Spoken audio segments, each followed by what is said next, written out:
Pernah nggak sih Anda berpikir atau bertanya kepada diri sendiri, kenapa iklan Google Ads yang saya jalankan itu belum mencapai hasil yang saya inginkan? Atau budget yang sudah Anda keluarkan itu tidak setimpal dengan pendapatan kebalikan dari iklan tersebut, atau yang disebut dengan return on investment. Atau malah sama sekali iklan Google Ads Anda itu tidak menghasilkan apa-apa. Seperti yang kita tahu, iklan Google sangat-sangat powerful. Melalui iklan Google, siapapun bisa menjangkau pengguna yang sudah siap untuk membeli produk yang Anda tawarkan atau menggunakan jasa yang Anda miliki atau menjangkau pengguna baru dimanapun dan kapanpun. Apalagi sekarang hampir semua orang itu menggunakan internet. Sebelumnya, perkenalkan, saya Leni, Digital Marketing Specialist dari Caliber Asia. Di video kali ini, saya akan memperkenalkan cara menstruktur kampanye iklan Google Ads Anda yang mungkin terlihat simple tapi sebenarnya merupakan pendekatan yang mendalam. Nah, konsep ini kita sebut dengan Single Purpose Campaign. Jadi, Len, apa sih Single Purpose Campaign? Nah, Single Purpose Campaign merupakan sebuah pendekatan dengan cara membagi kampanye berdasarkan target pasar atau pencapaian yang ingin kita capai dari kampanye tersebut. Target pasar yang kita maksud di sini meliputi tujuan dari keyword yang kita masukkan, jenis kelamin dari pengguna, target lokasi, kota maupun area pengguna tersebut, waktu dan hari di mana pengguna berinteraksi dengan bisnis kita, kelompok audiens, dan lain sebagainya. Kami mengerti bahwa setiap target pasar memiliki keunikannya masing-masing. Contohnya, pengguna di Jakarta bisa saja berbeda dengan pengguna di Surabaya, Medan, ataupun kota lain. Maka dari itu, sangatlah penting bagi kita untuk memberikan tujuan yang berbeda terhadap kampanye yang berbeda untuk mencapai goal yang kita targetkan untuk kampanye tersebut.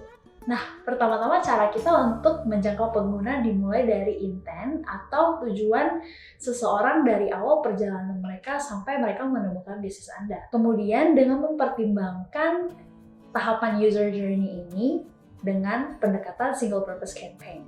Berikut contoh untuk membedakan tahapan pengguna dengan conversion funnel. Di sini perumpamaan yang kita pakai adalah unicorn sebagai pengguna. Warna yang berbeda menunjukkan tahapan pengguna yang berbeda. Seperti yang Anda lihat, unicorn berwarna kuning berada di tahapan awareness, di mana mereka belum sadar atau mereka belum tahu sama sekali nih tentang produk Anda. Sedangkan unicorn warna ungu berada di tahapan consideration, atau mereka sedang mempertimbangkan sesuatu yang sama atau kurang lebih sama dengan produk yang Anda tawarkan. Tetapi untuk unicorn berwarna hijau, kita mengelompokkan ini ke conversion funnel purchase, di mana mereka sudah siap membeli produk Anda ataupun mereka memasukkan kata seperti pesan Anda. Bila Anda menstruktur kampanye Anda tanpa memperhatikan aspek user journey yang berbeda, maka Anda akan menyampaikan pesan yang sama ke tahapan user journey yang berbeda. Nah, ini dapat menimbulkan atau membuat iklan Anda menjadi tidak efisien. Seharusnya kita bisa mengelompokkan pengguna mana yang sudah siap membeli dan membedakannya dengan pengguna yang belum memiliki pengetahuan sama sekali tentang produk Anda. Dari sini kita bisa memfokuskan dulu nih, budget yang Anda miliki difokuskan ke pengguna yang siap membeli terlebih dahulu, baru dari apa hasil yang kita dapetin, baru kita kembangkan dan approach untuk pengguna yang belum siap membeli itu. Nah, Anda bisa mempersonalize iklan untuk pengalaman pengguna tersebut. Sebenarnya tujuannya simple. Siapa sih pas lagi kita cari sesuatu di Google, tiba-tiba muncul iklan yang say exactly the same dengan apa yang kita cari. Nah, cara segmentasi kampanye yang dikombinasi dengan keywords dan BPM tracking, dan dari sini kita dapat mengukur performa satu kampanye dan juga mengoptimalkan user journey tersebut. Caranya begini. 1. Mempertimbangkan touch point apa saja sih yang membuat pengguna itu atau yang dibuat pengguna itu dalam berinteraksi dengan bisnis Anda.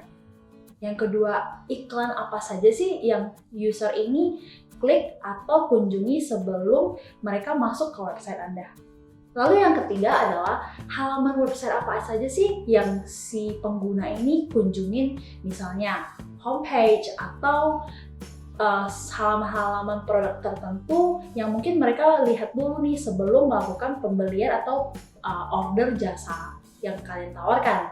Lalu yang keempat adalah kira-kira kata apa sih yang mereka masukin di Google yang akhirnya men-trigger atau kata yang mereka ketik itu munculin iklan Anda di Google. Lalu yang kelima adalah persentase satu pengguna dari pertama mereka melihat iklan Anda dan dibandingkan dengan berapa banyak orang yang mengklik iklan tersebut. Di sini kita sebutnya CTR atau click-through rate. Lalu kan kalau misalnya kita udah melakukan semua segmentasi itu, selanjutnya kita ngapain? Nah, selanjutnya adalah cara kita mengoptimalkannya.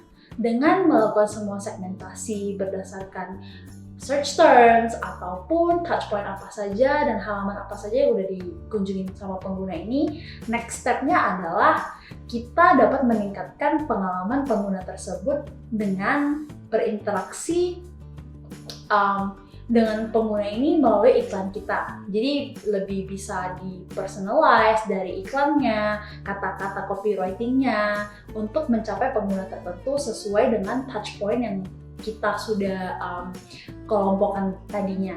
Yang kedua, kita dapat mengontrol kayak market share atau kalau di Google Ads istilahnya adalah impression share.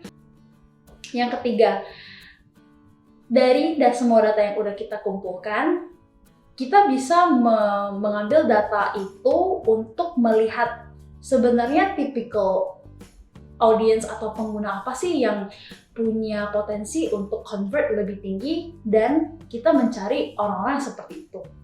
Jadi gimana? Kira-kira struktur kampanye iklan Google Ads Anda sudah terstruktur seperti ini? Kalau belum, coba dilihat lagi deh. Apakah struktur Anda yang sekarang sudah menghasilkan apa yang ingin kalian capai? Kalau misalnya kalian tidak tahu apa yang harus diperhatikan atau apa yang bisa diperbaiki, Anda bisa mendapatkan audit gratis untuk iklan Google Anda. Caranya gampang banget. Visit website kami di caliber.asia. Terima kasih sudah menyaksikan video ini. Jangan lupa di like, subscribe, dan komen ya. Kira-kira untuk video ke depan, topik apa sih yang harus kita bahas? Sampai jumpa!